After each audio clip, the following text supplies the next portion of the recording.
और जो कंपनी के जो टोटल सब्सिडीज़ हैं जिससे कंपनी प्रोवाइड करती है सारी सर्विसेज़ वो 9 है इस समय टोटल। और एक बात और कि क्योंकि कंपनी हेल्थ केयर में है तो आयरेडा से इंश्योरेंस जो रेगुलेटर है, सब कुछ ये सब देखता है, उससे काफ़ी का ये सारी की सारी एफ़िलिएटेड है। तो दे वो इंश्योरेंस रेगुलेटर अपने रूल्स या पॉलिसीज़ या स्कीम्स बना सकता है, तो इन पे ये एप्लीकेबल्स होती हैं। तो ये चीज़ हमेशा ध्यान पे रखिए, तो ये रेगुलेटरी से स्ट्रेट फॉरवर्ड ही जुड़ी हुई हैं।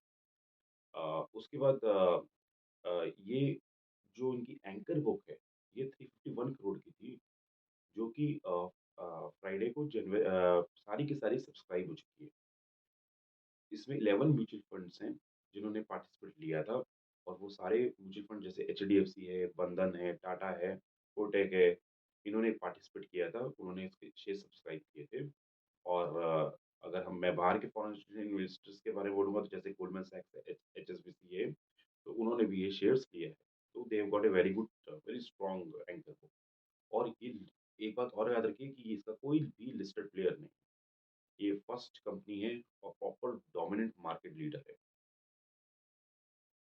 और इनके जो अराउंड अभी इस तरह से 16 टीपीएस हैं, थर्ड पार्टी एडमिनिस्ट्रेटर की कंपनीज़ हैं, जो इंश्योरेंस कंपनीज़ और हॉस्पिटल्स को और जो रिटेलर्स हैं या ग्रुप मेडिकल इंश्योरेंस हैं, जो कॉर्पोरेट्स हैं, उनको ये हेल्प करते हैं। और इनका जो नेटवर्थ है, वो 292 करोड़ का था, जो कि अब बढ़ के 345 करोड़ का हो गया है। नेटवर्थ क्या होता है कि टोटल जो एसेट्स होते हैं कंपनी के और उसमें से हम जितनी भी लायबिलिटीज़ कंपनी की माइनस कर दें, वो होता है। तो कंपनी के पास कितना नेट में है, दैट इज़ देयर। जैसे कि हम सैलरी लेते हैं, तो हमारी सैलरी एक अमाउंट है और जितने भी हमारे खर्चे हैं, सपोज़ करिए कि बिल्कुल सिंपल एग्ज़ाम्पल दे रहा हूँ, जो हमारे खर्चे हैं, उसको माइनस कर देंगे, तो जो बैलेंस बच जाएगा, वो आप समझ लीजिए वो हमारी जैसे सेविंग हो जाएगी। इसी तरह से इनका नेटवर्क अ, कंपनी के लिए नेटवर्क वही है और नेटवर्क को पॉज़िटिव होना कंपनी के लिए बहुत ज़रूरी है। तो ये भी एक अच्छा इंडिकेशन है और प्लस इनका जो कैश फ्लो है वो भी काफ़ी स्ट्रॉन्ग है। 100 करोड़ प्लस की इनकी कैश फ्लो भी है। अ, और अगर हम देखेंगे कि इनके जो रिस्क हैं, तो मैंने एक रिस्क तो आपको बता चुका हूँ कि जो इनका जो रिस्क है, एक तो इनके मार्जिन्स कम हो रहे हैं और वो कंपनी ने 2 एक्सप्लेनेशन दिया है कि इन्होंने क्योंकि अपनी जो कंपनीज़ एक्वायर करी हैं, उनके भी फिगर्स अंदर डाले हैं, सेल्स और प्रॉफिट के। तो उसके कारण जो कहीं लॉस मेकिंग सब्सिडियरीज़ हैं इनकी, उसके कारण इनके मार्जिन्स कम हो रहे हैं, कुछ डेप्रिसिएशन के कारण भी इनके कम हुए हैं। तो एक तो ये रिस्क भी है और सेकंड क्योंकि ये एरिडा इसे कंट्रोल करता है, तो कल को वो भी पॉलिसीज़ लेकर आएगा, तो वहाँ पर भी इश्यू है। हाउएवर मुझे नहीं लगता कि कोई कॉम्पिटिटर के हिसाब से इनके पास आ भी सकता है बिकॉज़ ये अपने कॉम्पिटिटर से जो इनका सेकंड कॉम्पिटिटर है जो स्ट्रेट फॉरवर्ड उसी से 5 टाइम्स ज़्यादा काफ़ी स्ट्रॉन्ग है। तो ये इन ऑल द वे काफ़ी स्ट्रॉन्ग एंड डोमिनेंट प्लेयर हैं और ये कंपनी सिंस 2002 पे आई थी, तो इनको काफ़ी अच्छा एक्सपीरियंस भी हो चुका है ओवर 20 इयर्स का। तो काफ़ी स्ट्रॉन्ग प्रमोटर भी हैं और काफ़ी एक्सपीरियंस्ड भी हैं। और इस कंपनी का जो ग्रे मार्केट प्राइस है हाउएवर वो 50 रुपीज़ का था और अब वो 30 रुपीज़ का हो चुका है। तो यानी कि ये शेयर 418 के अपर जो अपर प्राइस बैंड है 418 का, उसमें 30 रुपीज़ ऐड करें तो 448 पे लगभग लिस्ट हो सकता है। But again grey market price is just an indicator. So this was all about the Medicare Assist Healthcare IPO. I hope that you would have liked the video. Please share and subscribe and comment on this video. Thank you and अपनी studies जरूर करें। Invest करने से पहले डीआरएचपीस को जरूर पढ़ें। जो भी इंफॉर्मेशन न्यूज़पेपर पे आती है वो भी जरूर देखें और तब इन्वेस्ट करें और अपने फाइनेंशियल एडवाइजर से पूछ के इन्वेस्ट करें। Thank you. Hi friends, how are you? चलिए आज हम बात करेंगे एक ऐसे आईपीओ के बारे में जो कि हेल्थ केयर से बिलोंग करता है और ये है मेडी असिस्ट हेल्थ केयर आईपीओ। ये थर्ड पार्टी एडमिनिस्ट्रेटर है। अभी करती क्या है मैं आपको बता देता हूँ। ये जैसे कि आप इंश्योरेंस लेते हैं और इंश्योरेंस लेते हैं और किसी भी जैसे एचडीएफसी से इंश्योरेंस लेते हैं, एसबीआई से इंश्योरेंस ले सकते हैं, कोटक से इंश्योरेंस लेते हैं। उसके बाद सपोज़ इफ एनीथिंग हैपेंस कि आप हॉस्पिटल में जाते हैं, वो क्लेम फाइल करते हैं और जो क्लेम जो आप फाइल करेंगे, वो कैशलेस क्लेम होगा और आपको जब हॉस्पिटल में नीचे जब एक कोई ये होते हैं कि जैसे थर्ड पार्टी एडमिनिस्ट्रेटर के बंदे कोई होगा जिससे कि ये सारे के सारे आपके प्रोसेस को एक तो हॉस्पिटल में एडमिट होने से पहले आपको बताएगा और उसके बाद जब पूरा का पूरा जब प्रोसेस खत्म हो जाएगा, तो भी वो क्लेम के सारे पेपर्स लेगा और वो अमाउंट हॉस्पिटल को देते हैं। और ये सारा का सारा कैशलेस क्लेम होता है मतलब कि आप हॉस्पिटल जाते हैं, आपको उधर कोई भी कैश देने की ज़रूरत नहीं होती है। अपार्ट फ्रॉम 1-2 परसेंटेज जो वो थोड़ा-सा जो नॉन एडमिसिबल होता है, जो नॉट अलाउड होता है। तो ये सारा का सारा जो काम होता है, ये वो करते हैं। तो ये 36 इंश्योरेंस कंपनीज़ को ये सारी की सारी सर्विसेज़ प्रोवाइड करते हैं।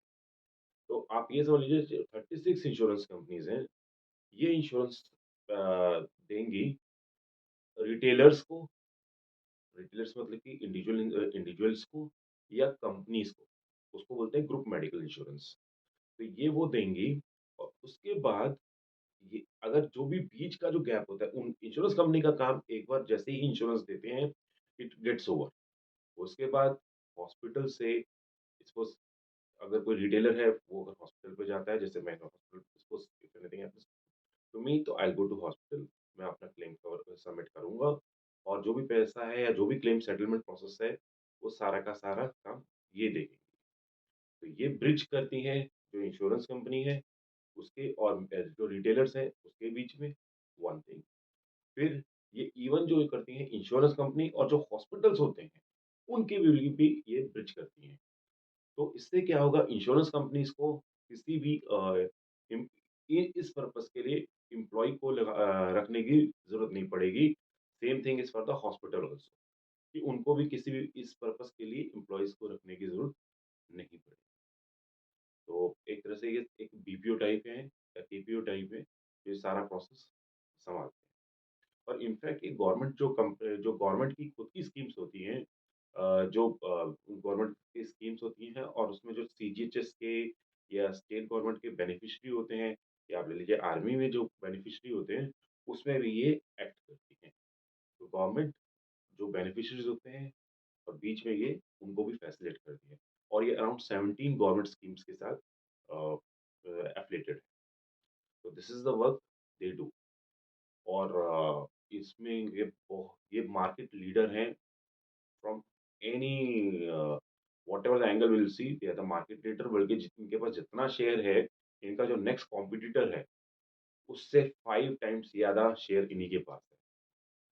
तो अ, ये काफ़ी स्ट्रॉन्ग पोज़ीशन में है और रिटेलर्स में इनके पास 16 परसेंटेज का मार्केट शेयर है और ग्रुप मेडिकल इंश्योरेंस में इनके पास 42 परसेंटेज का मार्केट शेयर है। और ये जो इंश्योरेंस कंपनी की जो इंडस्ट्री है, ये काफ़ी अच्छी ग्रो हो रही है। राइट नाउ ये 16 परसेंटेज पर है। जो रिटेलर्स का जैसे मैंने आपको बताया, ये एक्सपेक्टेड है विदिन 5 इयर्स ये डबल हो। ये 32 परसेंटेज तक पहुँचे और इसकी गवर्नमेंट ने 2047 तक स्कीम भी बना रखी है कि जहाँ पर सभी all Indians should be insured.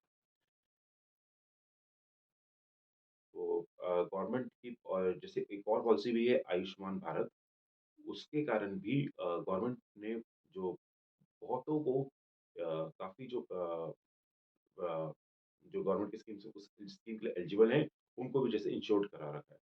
तो they have got a very good bright future. Right now also they are the market leader और उसके बाद भी they have got a good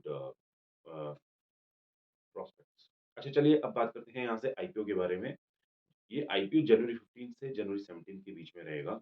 इसका प्राइस बैंड रखा गया है 397 से 480 और आप इसको 35 शेयर्स में के लॉट में 35 शेयर्स में बाय कर सकते हैं।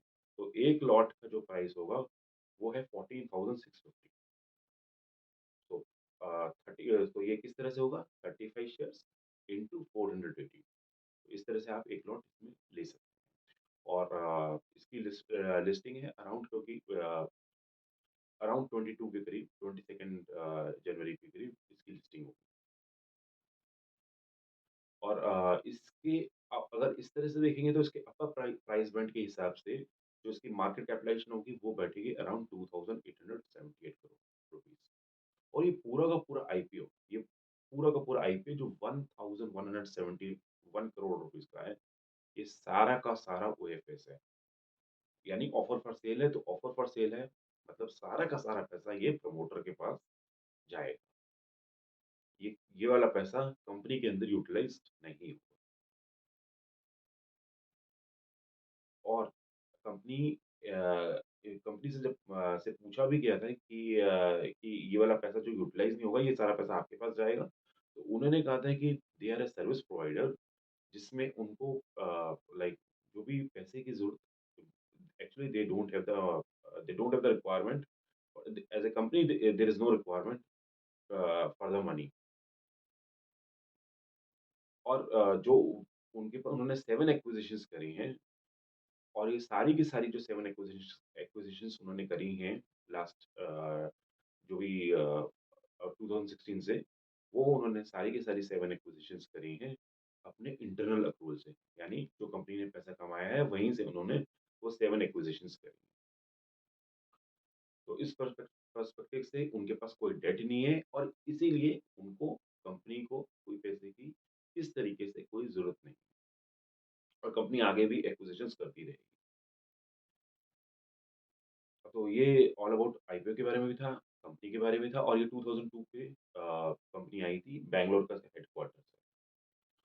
और ये आपकी जो निफ्टी 50 की कंपनीज हैं, इसमें से टॉप 38 कंपनीज को मेडी असिस्ट हेल्थ केयर अपनी सर्विसेज प्रोवाइड करता है।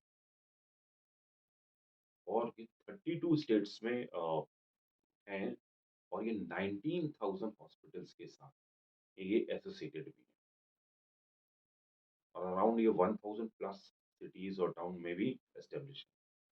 तो डेफिनेटली आप मतलब इनकी जो प्रेजेंस है वो काफी अच्छी है। टीयर टू सिटीज में, टीयर ए सिटीज में, टीयर सी सिटीज में, दे आर ऑल अराउंड। और कंपनी के मैनेजमेंट के हिसाब से they want to focus only on India. जो भी उनके ऑफिसेज हैं बाहर के, वो इसलिए हैं क्योंकि जो एम्प्लॉयज होते हैं इंडिया के वो बाहर पे होते हैं। इसलिए उन्होंने जो भी एक्विजिशन करी है, वो उन्होंने एक्विजिशन जो इन्होंने बाहर में इन्होंने एक सब्सिडरी की एक्विजिशन करी थी, जो बाहर की सब्सिडरी है, कि वो इसी कारण से करी। और इन्होंने टोटल जो लोन क्लेम किए थे लास्ट ईयर, वो थे 5.27 मिलियन क्लेम्स इन लोगों ने प्रोसेस किए थे। और अगर आप देखेंगे एक और भी पॉजिटिव चीज जो इस कंपनी के बारे में, अब जितने भी यंग पीपल्स हैं, because they are bother about their health, they are concern for their health, और वो रेगुलर मेडिकल चेकअप्स कराते हैं। उसके कारण ऐसी इंश्योरेंस कंपनीज, इनके जो बिजनेस होते हैं वो काफ़ी डेफिनेटली उनके उनका जो इनके बिजनेस काफ़ी अच्छे चलते हैं बिकॉज ऑफ दैट। क्योंकि जो यंग पीपल्स हैं वो अपने बारे में, अपनी फैमिली के बारे में, या जो अपने बच्चों के बारे में, वो आजकल पहले से वो थोड़े से ज़्यादा कराते हैं, और कोविड के बाद तो और भी ज़्यादा ही ये हो गया है। This company is gearing it up, companies like them. और तभी आप देखेंगे तो health care, just wanted to tell you कि हेल्थ केयर एक काफ़ी अच्छी तरह से बाहर आ रहा है, और ये इसमें ग्रोथ के चांसेस काफ़ी ज़्यादा हैं। एंड बिकॉज़ ऑफ दैट इसमें इक्विटी जो शेयर प्राइसेस हैं, ऑफ कोर्स वो भी गेन करेंगे अगर कंपनी गेन करती है तो। तो तभी आप देखेंगे काफ़ी, जैसे हॉस्पिटल्स हैं, अपोलो हॉस्पिटल्स हैं, या फोर्टिस हैं, तो अगर आप 5-10 साल के अंदर अगर आप उसका बड़ा लंबा सा अगर आप देखेंगे, फ्यूचर देखेंगे, तो काफ़ी अच्छा है। इवन ऐसी लैब कंपनीज भी हैं। और मैंने रेनबो हॉस्पिटल करके सारा का सारा कंप्लीट एनालिसिस किया हुआ है, जो मैंने ये इसकी वीडियो भी शेयर करी हुई है, तो आप वो भी देख सकते और इससे मैं फाइनेंशियल्स के बारे में भी बात करूँगा, लेकिन उससे पहले एक चीज़ बताता हूँ कि कंपनी चार्ज कैसे करती है अपनी फीस को। ये जो फीस है वो इंश्योरेंस कंपनी से डायरेक्टली अपनी फीस चार्ज करती है। अब इंश्योरेंस कंपनी से कैसे करती है कि इंश्योरेंस कंपनी क्या करेगी, कि उससे चार्ज करेगी, लेकिन इनडायरेक्टली इंश्योरेंस कंपनी वो उसी फीस को अपनी जो प्रीमियम होता है जो इंश्योरेंस उससे लेते हैं, उसमें वो ऐड कर देते हैं। तो जो प्रीमियम देता है, जैसे रिटेलर्स हैं हम लोग, या अगर कॉर्पोरेट के लिए ग्रुप मेडिकल इंश्योरेंस है, तो ये कॉर्पोरेट से इंश्योरेंस कंपनीज़ लेती है। और रफ़ली ये जो लेते हैं वो है जितनी प्रीमियम अमाउंट होता है उसका 3.5 से 5.5 परसेंटेज के बीच में। तो ये इस मॉडल से मतलब वो ये वर्क करते हैं। और इनका जो टोटल रेवेन्यू है उसमें 74 परसेंटेज ग्रुप मेडिकल इंश्योरेंस से आता है और बाकी का 12 परसेंटेज रिटेल से आता है। तो ये इस तरह से इनका रेवेन्यू मिक्स है। चलिए अब बात करते हैं इनके रेवेन्यूज़ के बारे में। इनका रेवेन्यू फाइनेंशियल 23 में 519 करोड़ था, जबकि फाइनेंशियल 21 में 345 करोड़ था। तो इनका रेवेन्यू काफ़ी अच्छी तरह से आप देख सकते हैं कि इनका रेवेन्यू बढ़ा भी है। सेम वे इनका जो प्रॉफिट है वो 35 करोड़ का था फाइनेंशियल 21 पे, जो कि बढ़ के 75 करोड़ रुपीज़ का हो चुका है। और जैसे मैंने पहले भी बताया था, इनके पास कोई डेट नहीं है, तो ये डेट फ्री कंपनीज़ हैं। और जो भी एक्विजिशंस जो इन्होंने जितनी भी कंपनीज़ को बाय आउट किया था, तो वो सारी की सारी अपनी इंटरनल अप्रूवल थी। फिर इनकी अगर हम नेटवर्क की बात करें तो वो भी पॉजिटिव है। और जो रिटर्न जो इनका मार्जिन्स हैं, जो इनके मार्जिन्स हैं वो 24-25% पर आते हैं।